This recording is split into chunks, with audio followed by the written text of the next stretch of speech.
in my way of making work, that I'm very much looking at the use of sound as a way of trying to orchestrate how people might look at something, but also the way in which you might try to manufacture the image. And so there's a lot of concentration on those two things, because I'm very aware of the fact that I'm making work that perhaps people may not be so interested in looking at in terms of the content or the issues which are in the work. And so there's a way of seducing audiences and at the same time creating a certain criticality. So I'm interested in making audiences become a little bit self-reflexive, or the work being self-reflexive, that it makes the audience kind of, as it were, interested.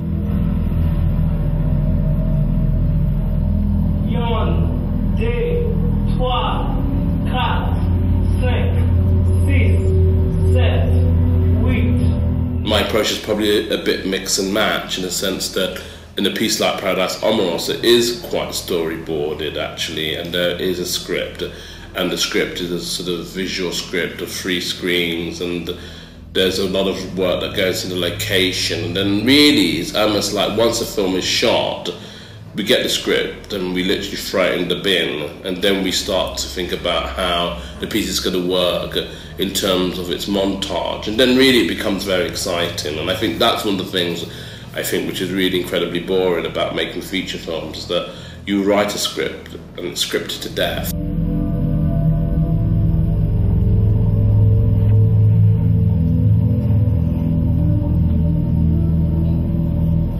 I'm making work which has a close relationship to things that I feel very strongly about politically, and that culturally some of the works are very specific. The work that I was nominated for the Turner Prize for was Long Road to Baselland, which was ostensibly about 2 gay cowboys, and that was a piece of work which was shown at the MCA in Sydney. I shot it in San Antonio, which is in the southwest of America. So that's a piece of work which wasn't completely about me. And you never dreamt about being a gay cowboy? Well, I mean, we go to the cinema to dream to be other people, otherwise that would be really boring. I'm just kidding.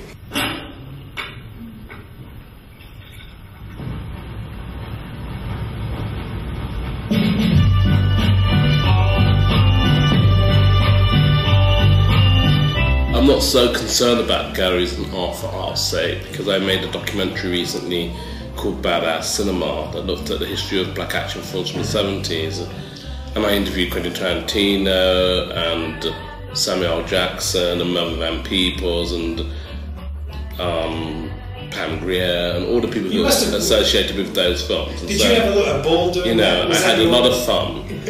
And then I made a piece of work which was like a sort of, I guess, art interpretation of that documentary called Baltimore, which had lots of different aspects to it, which were like black action films and slightly futuristic. And Melvin Van Peebles starred in that piece of work as well. I'm not so interested in trying to kind of delineate everything, but I mean, I certainly don't like Hollywood.